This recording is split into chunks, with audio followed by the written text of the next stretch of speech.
And text number 14 says, Canto 3, chapter 16, text number 14. The Lord's excellent speech was difficult to comprehend because of its momentous import and its most profound significance. The sages heard it with wide open ears and pondered it as well. But although hearing, they could not understand what he, meaning the Lord, intended to do.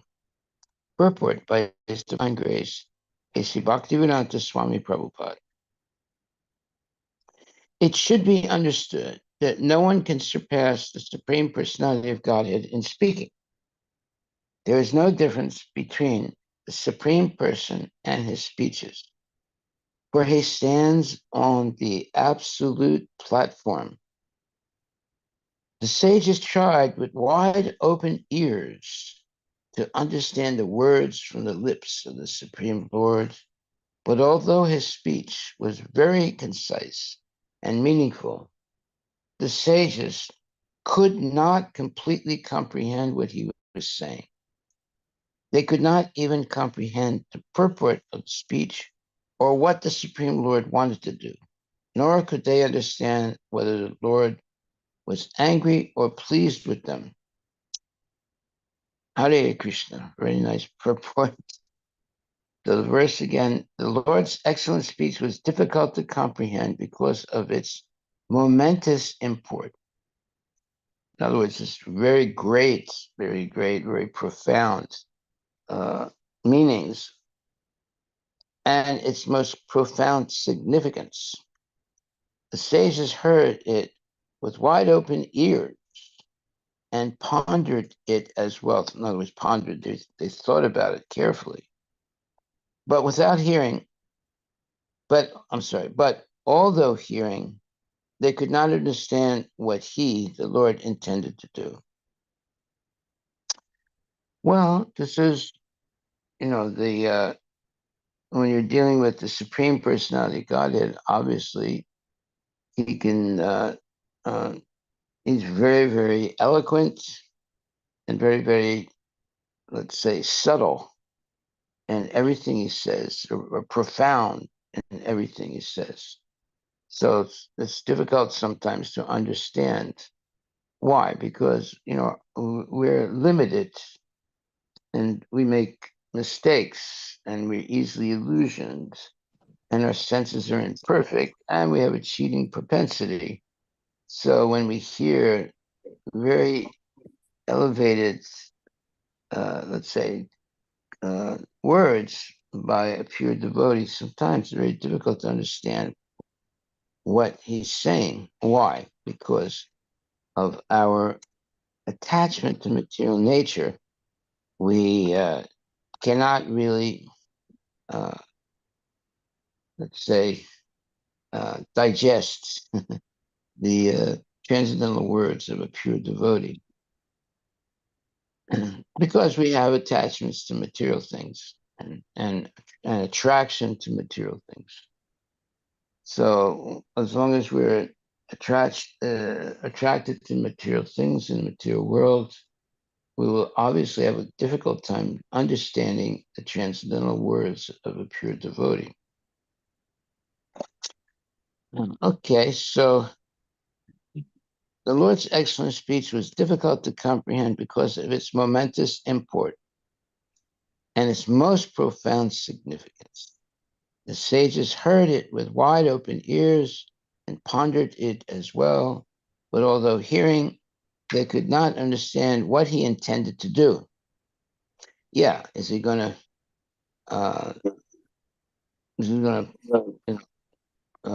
punish the his servants, or he's going to reward them, or they were not sure. Okay. So it says ultimately that the Kumaras could not even comprehend the purport of the speech or what the Supreme Lord wanted to do, nor could they understand whether the Lord was angry or pleased with them. Okay, so now we'll go to text 15 to find out also what was or what is the actual, let's say, purpose of the Lord. The four Brahmana sages were nevertheless extremely delighted to behold him, and they experienced a thrill throughout their bodies. They then spoke as follows to the Lord, who had revealed the multi-glories of the Supreme Personality Godhead through his internal potency, Yoga Maya. Purport by Srila Prabhupada. So Yoga Maya, let's speak a little bit about Yoga Maya. It's the illusory energy by which we come closer to Krishna. And Mahamaya is the illusory energy by which we go farther away from Krishna. So Yoga Maya sometimes reveals who Krishna is and sometimes covers who Krishna is. So the purport. The sages were almost too puzzled to speak before the Supreme Personality of Godhead for the first time, and the hairs of their bodies stood erect due to their extreme joy. The highest opulence in the material world is called Paramesya, the opulence of Brahma. But that material opulence of Brahma, who lives on the topmost planet within this material world, cannot compare to the opulence of the Supreme Lord, because the transcendental opulence in the spiritual world is caused by Yoga Maya, whereas the opulence in the material world is caused by Mahamaya. Okay, so this is good. There's Yoga Maya and Mahamaya. Yoga Maya brings you closer to Krishna. Mahamaya takes you away from Krishna. So the transcendental world, as it says here, the transcendental opulence in the spiritual world is caused by Yoga Maya, whereas the opulence in the material world is caused by Mahamaya. Okay, so you see, we have to be able to understand the difference between Yoga Maya and Mahamaya. Yoga Maya sometimes reveals the existence of the Lord, sometimes covers it. Whereas Mahamaya puts us in a state of illusion where we can't understand anything about the Lord. So we need to purify ourselves by hearing and chanting. Shravanam, Kirtanam, Vishnu, Smaranam. So we hear, we repeat, and transcendental words about Krishna. Today we're going to India. It's a Friday. Kirtanam, Vishnu Smaranam, and then we remember. So if we hear and we repeat, and eventually we'll be able to understand the Vedic knowledge. However, here it says, let's read this one more time. Canto 3, chapter 16, text 17. It's 15. I'm sorry, text 15. The Lord's excellent speech was difficult to comprehend because of its momentous import and its most profound significance. The next one, text 15. That was 14. That's 14. Okay. That's all right. We'll read 14 again. The Lord's excellent speech was difficult to comprehend because of its momentous import and its most profound significance. The sages heard it with wide open ears and pondered it as well. But although hearing, they could not understand what he, meaning Krishna, intended to do. And the purport again, it should be understood that no one can surpass the Supreme Personality of Godhead in speaking. There's no difference between the Supreme Personality and his speeches, for he stands on the absolute platform The sages tried with wide open ears to understand the words from the lips of the Supreme Lord, but although his speech was very concise and meaningful, the sages could not completely comprehend what he was saying. They could not even comprehend the purport of the speech or what the Supreme Lord wanted to do, nor could they understand whether the Lord was angry or pleased with them. Now, this is not surprising because we're dealing with the Supreme Personality of Godhead, who is the source of everything, who is all, let's say, has all knowledge and all mercy also at the same time. So here this is like a court of, like a, a court of judgment. And what is going to be the final outcome? Well, it's a little confusing for the uh, the Kumaras. Uh, are they going to be punished? Are they going to be, uh, free of any consequences? Uh, they weren't sure, uh, and but one thing that was evident, they were very, very attracted by the Supreme Personality of Godhead, and regardless of what was going to happen to them, they were very pleased to see the Lord. Obviously, anyone would be pleased to see the Lord. And in the next verse, verse 15, it says, the four Brahmana sages were nevertheless extremely delighted to behold him, meaning Krishna, and they experienced a thrill throughout their bodies. They then spoke as follows to the Lord, who had revealed the multi-glories of the Supreme Personality through his internal potency, Yogamaya. So Yogamaya sometimes reveals the transcendental qualities of the Lord and sometimes hides them. In this case, he's being he's revealing himself. The purport: the sages were almost too puzzled to speak before the Supreme Personality of Godhead for the first time, and the hairs of their bodies stood erect due to their extreme joy. The highest opulence in the material world is called paramestya, the opulence of Brahma.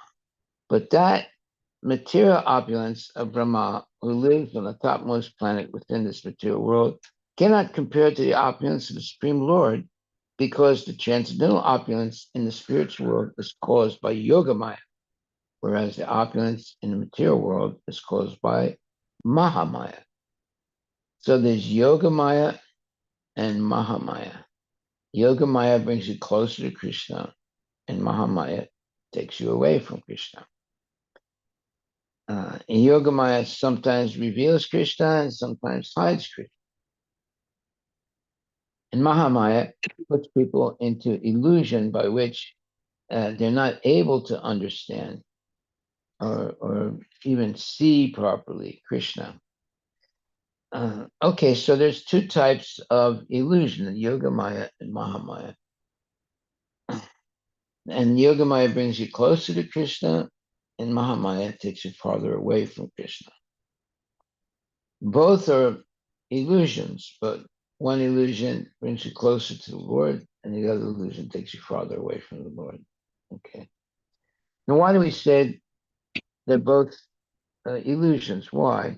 Because in order to come close to the Lord, you have to be in some kind of illusion, because the Lord is the Supreme Personality of Godhead. You can't become, unless you're in a state of illusion, you can't even see the Lord. You're so overwhelmed by his transcendental presence. So Krishna has to always help us either see him or not see him. And the devotees want to always see the Lord.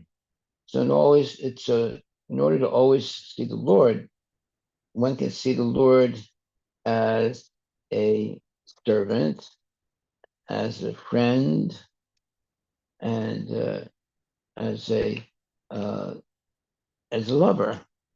So if you see the Lord as a lover, you have to forget that He's the Lord, so that you can come so close to Him and so intimate. And if you want to see Him as a friend, well, that's you know also you're gonna sometimes put your head on His lap and dangle your feet in the air. That would be considered an insult normally. But because of the intimacy of the devotee and the Lord, is not disturbed by it because of the loving exchanges. So uh, here, the sages were almost too puzzled to speak before the Supreme Personality of Godhead for the first time. Obviously, if we saw Krishna face to face for the first time, we would probably also be puzzled to speak, and the hairs would be standing on end or erect due to our extreme joy. The highest opulence in the material world is called paramestya, the opulence of Brahma. But that material opulence of Brahma, who lives on the topmost planet within this material world, cannot compare to the opulence of the Supreme Lord, because the transcendental opulence in the spiritual world is caused by Yogamaya, whereas the opulence in the material world is caused by Mahamaya. This is a very profound statement. Uh, I had a friend of mine, and he was, he was a Hindu, and he knew some things about spiritual life, uh, but he was very attached to the material world. So one day we were talking. It was a friend, so he would call me up almost every day, talk to me, and he said, "Well, if I die and then take birth again, I want to take birth in the uh, Medina. Medina." Yeah, Medina is a very expensive suburb of Seattle. And I said, why are you aiming at such a low level goal? Medina is in the material world, and whatever opulences are there, it's nothing compared to opulences of the spiritual world. So I said to him, why are you aiming at such a low level goal? And he couldn't really understand what I was saying. Why? Because he was not a devotee. He was not actually hearing every day about Krishna and hearing from bona fide Vaishnavas and hearing the Shastra from bona fide Vaishnavas. So he had some knowledge, but he was very, let's say, limited. And therefore his goal in life was limited. It requires the association of a genuine devotee to be able to expand one's consciousness. So I tried to explain to him, and he knew that what I was saying was right, but his attachment was still there, and he couldn't get free from his material attachments. Why? Because he was not associating enough with more advanced devotees. Although he and I were friends, and I would always preach to him, but he was not able to understand. He had a certain understanding, but it was always limited because of his attachment to material things. And because of that, he unfortunately died in a very bad way.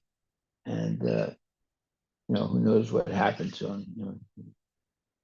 He had a heart pacer, And one day he was in his car, he was waiting for his wife to come from somewhere. He had a heart attack and he died in his car. Uh, so uh, this is usually what happens to people who have some knowledge of Krishna, but who are still very, very attached to material things. Therefore, it's very difficult to understand properly who is Krishna and how to serve Krishna, how to surrender to the Lord. And he died in his car waiting for his wife.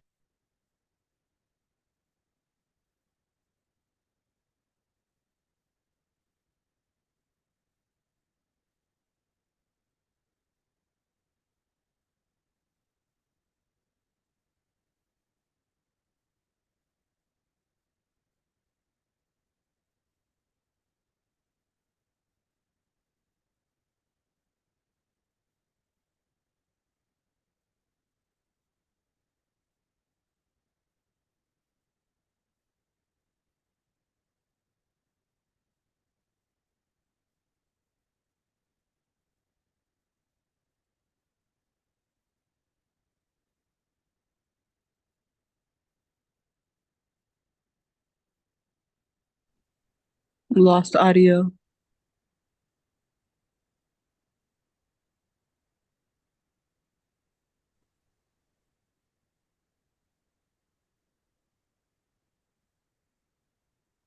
Can't hear.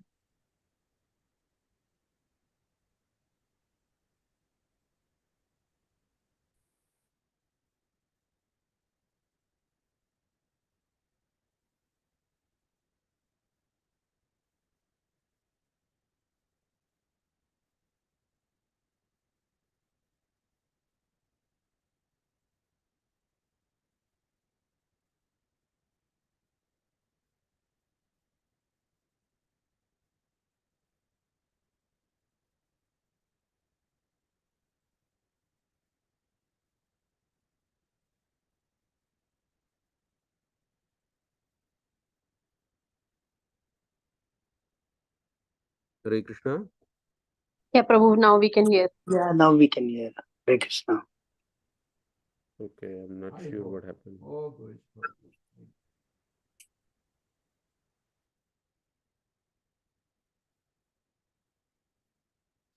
So if we try and compare the opulence of Brahma, Voice is very low. what's that, too low? Let's go to this.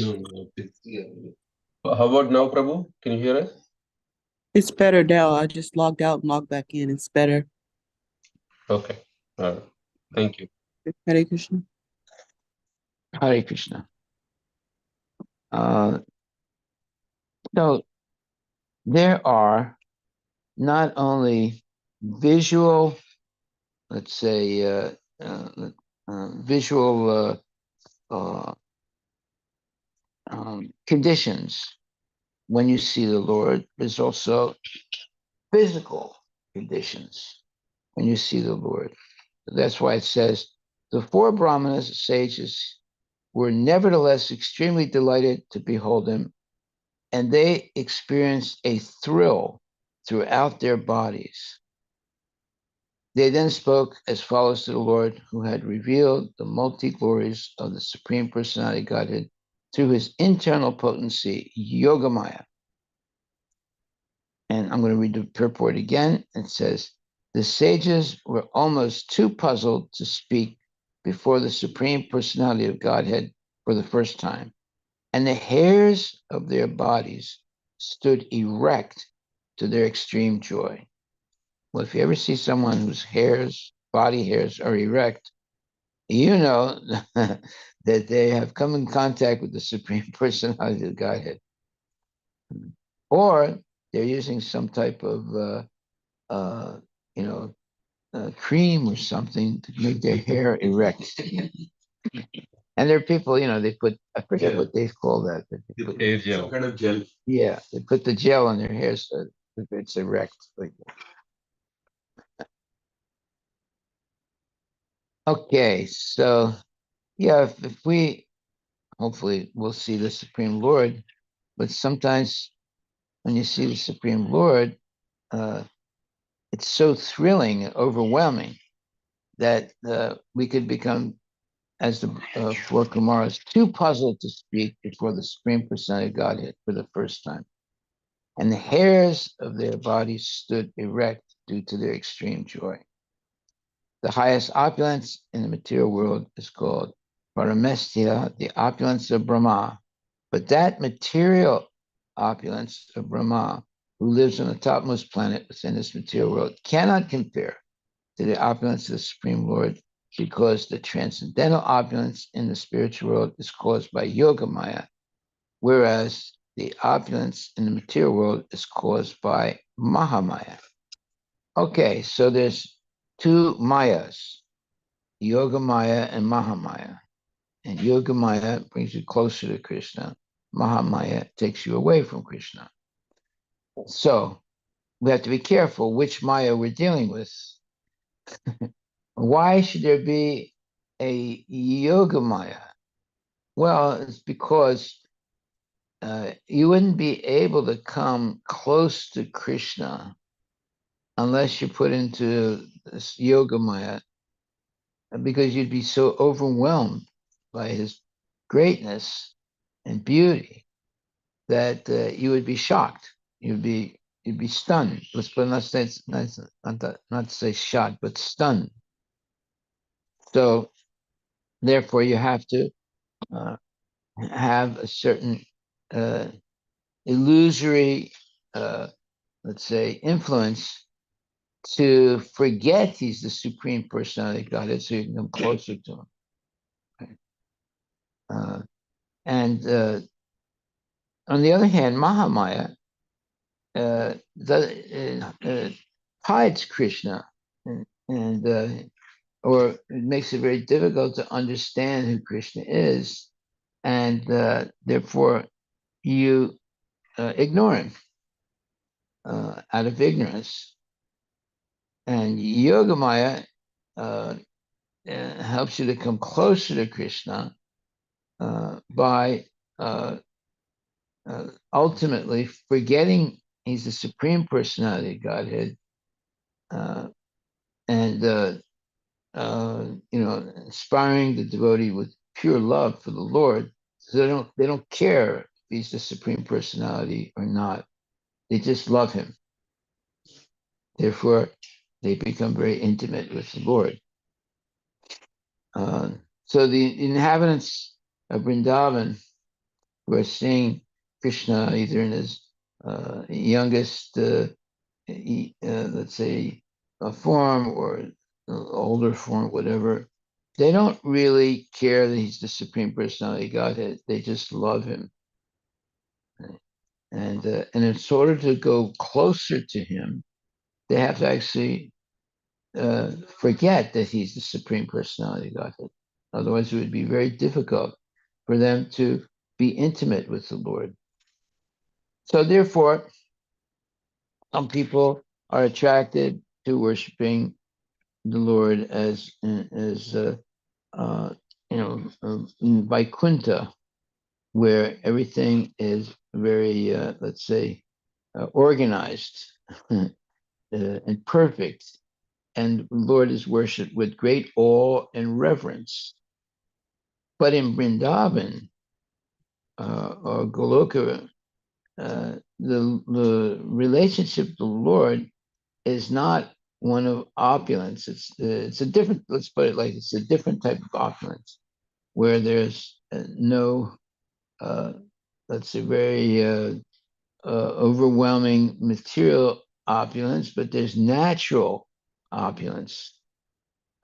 Beautiful flowers and beautiful peacock birds, and nature's beauty, but it's not the material nature, it's the spiritual nature.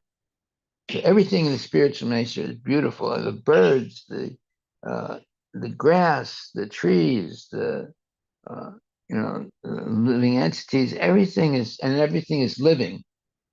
and conscious, whereas we don't really see everything in the material world as being conscious.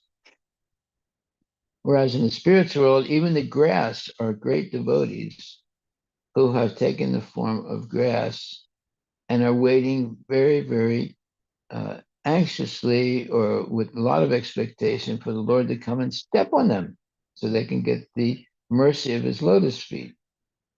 So everything in the spiritual world is conscious. And so there are some devotees, there's some people that take birth as grass in the spiritual world, or not take birth, but go back to Godhead, and they're grass, and they're always waiting for the Lord to come and step on them, and that gives them the transcendental ecstasy. Now, the Lord has infinite number of expansions, so no one is left out. It's not that he's one. He doesn't. He cannot expand himself. So then, how could he satisfy the infinite number of devotees that he has? Right. Well, he can satisfy all his devotees by his infinite number of expansions. So then, now we're dealing with something that's beyond mundane life's, let's say, uh, uh, ability to understand. We're dealing with something that's infinite. So there's infinite expansions of the Lord, and there's infinite planets and worlds. So one is in overwhelmed by the let's say the fourth dimension. Fourth dimension is when the other three dimensions, length, breadth, width, become infinite. So we're living in three dimensions. So, we can deal with this, But when everything becomes infinite, it's hard to deal with that because it's overwhelming. And there are mundane examples of that. Like, for example, if you ever see the movie Alice in Wonderland. Okay, so what is the Wonderland? The Wonderland is a place where things look like they become infinite. Yeah. So, so when Alice in Wonderland goes into the Wonderland, everything becomes infinite. The number of people, the number of all things. Now, did the author of Alice in Wonderland have spiritual knowledge? Maybe. I'm not sure. I forget. Why don't you look at who's the author of Alice in Wonderland? But Alice in Wonderland, somehow or other, ventures into some other physical plane where Lewis Carroll. Lewis Carroll, is that a lady or a man? It's a man. Yeah. Yeah. So you see, as this Alice in Wonderland, she goes into the Wonderland, into this magical realm where everything is eternal, or no, not say eternal. Everything is infinite. Where let's say in the material world there might be one cow, but in the Wonderland there's like millions of cows, and she's just like overwhelmed by it. She enters the Wonderland. Well, that's called the fourth dimension. We live in three dimensions, but if you live in four dimensions, everything that's three-dimensional becomes infinite. So then it's like overwhelming, So in that way, let's say you have one bicycle in the material world, But in the spiritual world, you got a million bicycles. Yeah, everything is infinite in the spiritual world. So for many people, that's something they can hardly believe or can hardly even imagine. But Lord Brahma himself experienced this. He used to think that he was the only Brahma, but when he went to see Krishna, he knocked on the doors of Vaikuntha, and the doorkeeper said, "Yes, what do you want?" And he said, "Well, I want to see. I'm Brahma." They said, "Which Brahma are you?" And he said, "What? What do you mean, which Brahma?" He said, "There were many Brahmas, you know." And then he got a vision, and he saw that there were many Brahmas. He only had 4 heads, but there were Brahmas with 1,000 heads. Then he realized that there's a lot of things he doesn't understand. He thought that with his 4 heads, he had, you know, a complete understanding. But there are Brahmas in other dimensions that have 1,000 heads because there are dimensions that are much more complicated than the Earth. So on the Earth planet, Brahma has 4 heads, but on other planets or other dimensions, uh, the Brahmas need more heads to be able to manage it. You know, so uh, there are many things we don't understand. We can't even understand Brahma with got 4 heads. You know, I've never seen a human being with 4 heads. uh, but there are planets where Brahma has, you know, 1,000 heads because it's more complicated. All right, so there are many things that are mysterious in the material world, and of course, the material world is an upside down, dark reflection of what's in the spiritual world. So imagine already in the material world, you know, like how many ants are there? How many bees are there? How many, uh, you know, uh, trees are there? You know, you can't count them too much, right? But the spiritual world is even more, you know.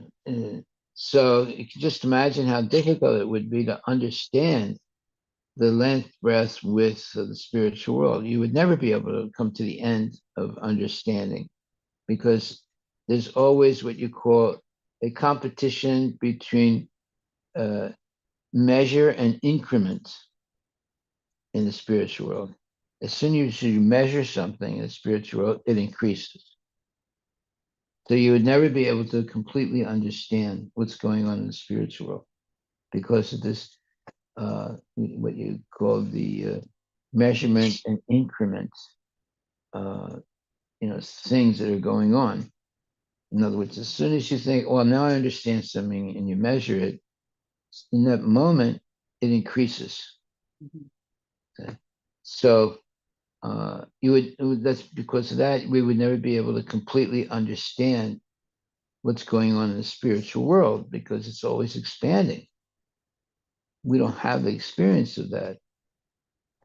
Okay. Well, there are certain times you get experiences that you, it's not really spiritual, but there are things that, you know, you think, well, there's some cockroaches in my house. So you spray, you know, poison and things, and well, now I got rid of them. And then you see there's still cockroaches. So, uh, I mean, eventually you might be able to kill all of them, but sometimes it looks like, you know, even though you killed so many cockroaches, they're still there. They're coming in from all places. So, or mouse or rats. Somehow or other getting into your house. So you try and kill them as much as you can, but they're still coming, right? So it looks like, you know, you can't get rid of them. Well, you can. You have to you have to cover all the holes in your house, right? So they can't get in. But then they dig new holes into your house. So it's almost a, you know, unending battle with these with rats. Eventually, if you can cover every hole in your house and use building material of your house that they can't bite through, but you'd be surprised, rats can bite through so many things, even sometimes metal. Sometimes, if it's a soft metal, they can bite through it. So there are a lot of examples in the material world of what it means to be, let's say, overwhelmed by either the magnitude or the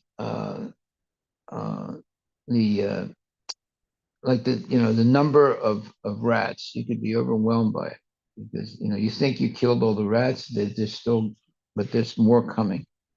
Or the multitude of ants. You think you got rid of all the ants, but they still keep coming.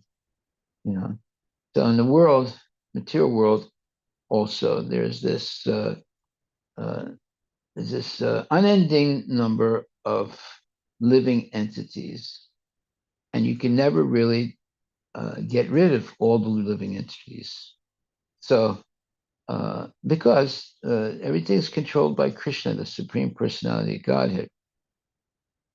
And all the living entities are Krishna's, let's say, children. Everything's coming from him. So the only thing we can do is instead of always killing living entities that we don't want coming into the house, you'd have to close every little nook and corner of the house so they can't get in. And that's really difficult, but it's possible. It's possible. Simply killing things might not stop them from getting into your house, but if you cover every nook and every part of the house, then you could probably keep them out of your house. But it's difficult. Just like in the summertime, you have a screen door because it's so hot, and but the screen door, lets the air in, but it keeps the bugs out, right? But sometimes they still get in. So there might be some little defect in the screen door, or when someone comes, they open the door to get in, and then eventually, there's these things flying around in your house, and and then people get these squatters. That's the thing that you go after the flying bugs with this thing to try and kill them. So there's nothing what you would say that there's no like paradise in the material world. There's always going to be some defects. No matter how perfect you think you're making things, there's always going to be some defects. Like, for example, a bug would get into your house and start flying around, and then the bug, lands, way up high in the ceiling, and you can't reach it. But then every once in a while, you see it flying around, so it makes you crazy. One time I was in Mayapur. That's a long, long time ago, and I had I was alone and I had a single room, and in the middle of the night, I hear this noise, a loud noise. It stops, and I woke up and I heard it, and I thought I was dreaming, and so I just kept quiet for a minute. Then I heard it again. And stopped. Stop. And it was very loud. It was very, very loud. So I was a little worried. I was trying to think to myself, what is that? So I go and turn the light on. I'm looking around. I don't see anything. Then all of a sudden, and it stops. It was a big bug, but it was really big. It was making a lot of noise, I was like really, I mean, I'd never seen a bug like that before. You know, there's so many things that you've never seen before, but they exist, you know. And I was thinking to myself, well, this bug is dangerous, you know. But you know, every time I would just wait and see if it was going to move again, it would move. But it was never aiming for me. It was just a stupid bug that would go zzz like this and then land somewhere, and then go zzz like that and land somewhere else. It wasn't aiming for me. So then I just figured, well, let me just go back to sleep and forget about the bug, you know. Or the other way is you can open your door and hope the bug flies out. Right? But this was a big bug in Mayapur, big. And it made a lot of noise when it moved around. So I had never seen anything like that before. So you have to go to Mayapur. And then also, the first time I went to Mayapur, I saw these lizards in all the rooms, you know. Huh? Yeah. Yes, man. Like Yeah. their ant centers, like that common like lizard centers. Like, Yeah, the lizard, you know, and they're going up on a wall and, you know, they're going up and down all over the place, you know. And, you know, at first you're freaked out by it, you know. And afterwards, you know, you say, oh, they're okay. And then the lizard goes like that. After you say something, you say, well, you know, Krishna is Supreme Personality of God. That confirms the lizards, the noise the lizard makes confirms that what you said is true. So, those are experiences you never get in the West. You have to go to India to have those experiences. You know. It's very interesting. India is a very interesting place. One thing you learn is that how vulnerable you can be. India, you feel much more vulnerable than in the in the West. Any minute you can die. You know, like you know, you're trying to walk across the street. You know, and there's hundreds of people. You know, trying to walk across the street. Then there's these big buses coming very fast, right? And they come very close to you. And somehow or other you don't die, but you know, you see like one more inch and I would have been dead. And that's the way the place is, you know. I don't know. I mean, you never would like to be in a condition like experience conditions like that in the West normally, right? But in India, every minute is like you know, if you're just not very careful, you know, you get run over by a bus very easily. that happens many times, Maharaj. Yeah, People are getting like we are having accidents. yeah. The driver cannot be like too focused on that narrow edges. Yeah. The bus is so big. It happens many times. Yeah, and then if you're going to go, let's say, you're going to take a bus to go up where in the mountains. Uh, yeah, there's other places also that go way up high into the mountains with the bus, you know. And then oftentimes it's only a one-way road, but two-way traffic. Right? There's no divider. Yeah, there's no divider, right? And sometimes it's very so tight that the bus goes off, you know, and falls down. And one time I saw, I think it was a video I saw of the bus falling off the you know the mountain, and people were chanting Hare Krishna as it went down, and they all died on the way down. It's Hare Bol, you know, like that. And India is a very strange place.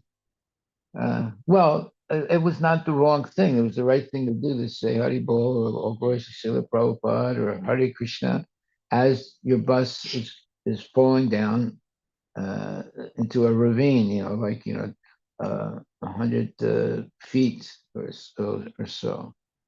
It's very easy in India for that because the roads sometimes when you're going up the mountain to see the holy place, it's sometimes it's just a one-way road with two-way traffic. And then there's rains and where, yeah, so many different things, you know. And anyway, what's good about India is that you feel very vulnerable. Therefore, you have to chant Hare Krishna. Yeah. It's one good thing about India. You say, you know, I could die any minute. In the West, you know, you feel as if, well, I can live forever, you know. But in India, you're convinced any minute I can die.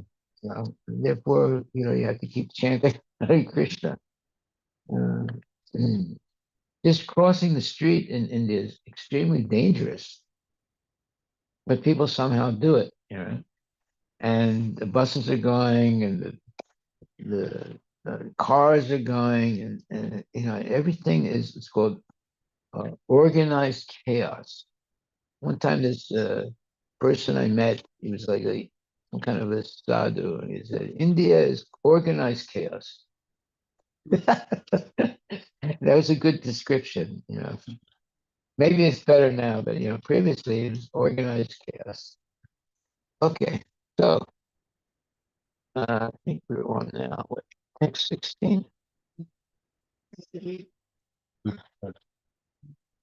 Yeah. The sages said, O Supreme Personality of Godhead, we are unable to know what you intend for us to do. For even though you are the supreme ruler of all, you speak in our favor as if we had done something good for you. Ah, interesting. Purport. The sages could understand that the Supreme Personality of Godhead, who is above everyone, was speaking as if he were in the wrong. Whoa. As if he made a mistake. Kumara's made a mistake, right? But the way he spoke to them sounded like he made a mistake, right? As if he were in the wrong. Therefore, it was difficult for them to understand the words of the Lord. They could understand, however, that the Lord was speaking in such a humble way, just to show them his all merciful favor. There's very interesting statements here. It's like the opposite of what you experience in normal life, right? Uh, and but this is what happens when you deal with the Lord, or when you come in contact with the Lord. You experience things that you would normally never experience normally in the material world, right? So, in other words, Krishna is speaking to the four Kumaras who have made a mistake, but he's speaking in such a way that it looks like he made a mistake. The Lord made a mistake because he's responsible for his doorkeepers, Jai and Vijay. They could understand, however, that the Lord was speaking in such a humble way just to show them his all merciful favor. Okay, so then text 17. O Lord, you're the supreme director of the Brahminical culture. You're considering the Brahmanas to be the highest position. You're considering the Brahmanas to be in the highest position. Is your example for teaching others. Actually, you are the supreme worshipable deity, not only for the gods, but for the Brahmanas also. Purport by Srila Prabhupada. In the Brahma Samhita, it is clearly stated that the Supreme Personality of Godhead is the cause of all causes. There are undoubtedly many demigods. Chiefs of all are Brahma and Shiva. Lord Vishnu is the Lord of Brahma and Shiva, not to speak of the Brahmanas in this material world. As mentioned in Bhagavad Gita, the Supreme Lord is very favorable towards all activities performed according to Brahminical or the qualities of control of the senses and mind, cleanliness, forbearance, faith in scripture, and practical theoretical knowledge. The Lord is the super soul of everyone. In Bhagavad Gita, it is said that the Lord is the source of all emanations. Thus, he is also the source of Brahma and Shiva. So here we're getting quotes and references to Brahma Samhita and, of course, Bhagavad Gita. These are two most important scriptures, the Brahma Samhita and the Bhagavad Gita. If you don't read any other book, you just read these two books, you have all knowledge. So the purport says, in the Brahma Samhita, it is clearly stated that the Supreme Personality of Godhead is the cause of all causes. There are undoubtedly many demigods, the chiefs of whom are Brahma and Shiva. Lord Vishnu is the Lord of Brahma and Shiva, not to speak of the Brahmanas in this material world. As mentioned, so when it says not to speak of the Brahmanas in this material world, well, let's read that sentence again. Lord Vishnu is the Lord of Brahma and Shiva, not to speak of the Brahmanas in this material world. So that when it says not to speak, it's also the Brahmanas in the material world are what he's saying. That just as Lord Vishnu is the Lord of Brahmana and Shiva, so also the Brahmanas. As mentioned in Bhagavad Gita, the Supreme Lord is very favorable towards all activities performed according to Brahminical culture, or the qualities of control of the senses and mind, cleanliness, forbearance, faith in scripture, and practical and theoretical knowledge. Now, that's a very important statement, which is indicating what are the spiritual qualifications of Brahminical culture.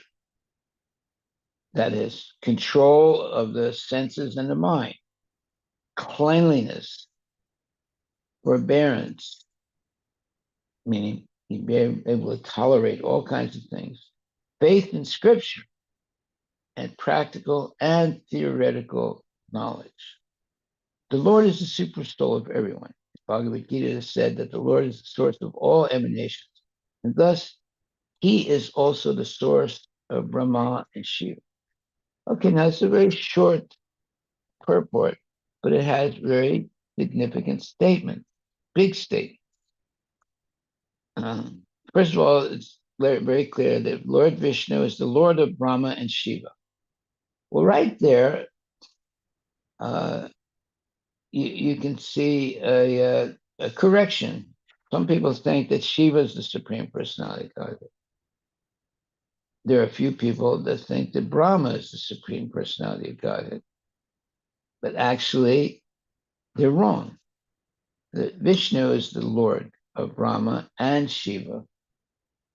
But you'll run into people, who say, no, Shiva is the God of Brahma and Krishna and everything, So we have to accept the statements of our acharyas. Now, these other people that say, no, Shiva is the Supreme Personality of Godhead, they have different acharyas, but those other acharyas are not bona fide. Only the Vaishnava acharyas are bona fide. But the Shaivites, they say only the Shaivite acharyas are bona fide, and the Vaishnava acharyas are not bona fide. So you have to decide, who you're going to believe, and that's a real, let's say, challenge in life. Who are you going to believe? It's a very profound, let's say, decision that you have to make in your life. Who are you going to believe? You're going to believe what you read in the newspapers. You're going to believe the teacher in school, or you're going to believe, what Krishna is saying in Bhagavad Gita. You have to make this decision in your life. Who are you actually going to believe? So, most people do not believe in the Bhagavad Gita. They say, no, I only believe the Bible, or I only believe the Quran. I don't know what this Bhagavad Gita is. Okay, that's because they haven't been exposed to it properly. And at least there's some spiritual teaching, definitely, in the Quran and the Bible. We can't deny that, but it's incomplete. How do we know that? Because there are Christians that smoke and drink and so forth, and there are Muslims also that they have bad habits. Not all Muslims. There are Muslims that strict about not eating pork, but that doesn't stop them from eating other animals. They just don't eat pork. Right? I mean, pigs, because it's considered to be unclean to eat pigs. But then there are other people that are not Muslims. They eat pigs. Right? Pigs are considered to be very low class animals because they eat dead bodies and anything they get their mouth on they'll eat. That's why in the farms they sort of keep the pigs sequestered in big fences and so forth. But pigs will eat anything. They'll eat a human being. They have a chance. The carcass, of course. And some pigs are very big, gigantic, really powerful. Okay, and they can eat anything. So you have to be very careful with pigs. You don't want to be in their way. Put it like that. Huh? Time. Okay. All right. Well, we'll stop talking about pigs. Get back to Krishna.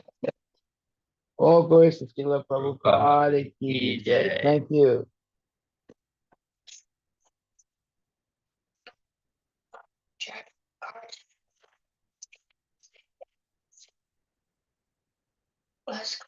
Yeah, they're not paying attention also. Yeah.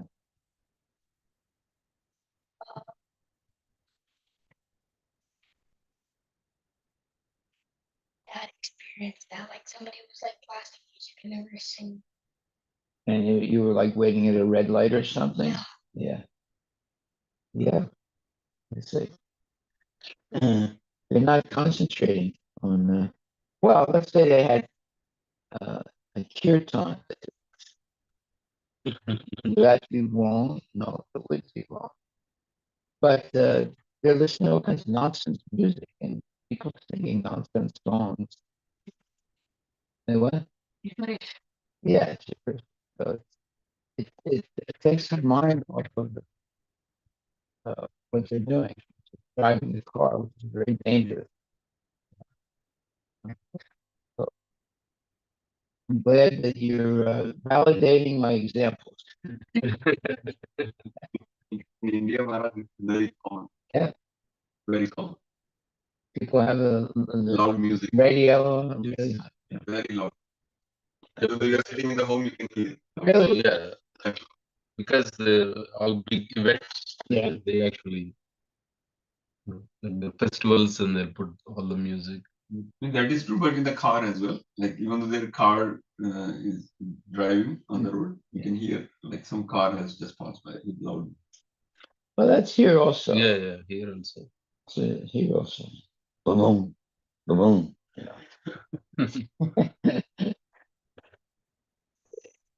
They put it as loud as possible. Everybody. That's because they want everyone to see how nice their car is, how cool they are. Yeah. Okay, so we will stop here unless there's any more questions.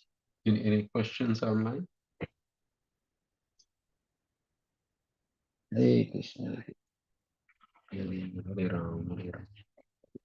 There's another place where that reference for hair standing on the Yeah. body. That's in Chaitanya Sikshashtakam. What did When the they say, "Oh my devotees Lord, when will my hair stand on my Yeah, it's like, yeah, recitation of your holy name?" So, yeah. Well, you can get some cream. Your hair, they have it, they use it, these haircuts they have. Yeah. Jill.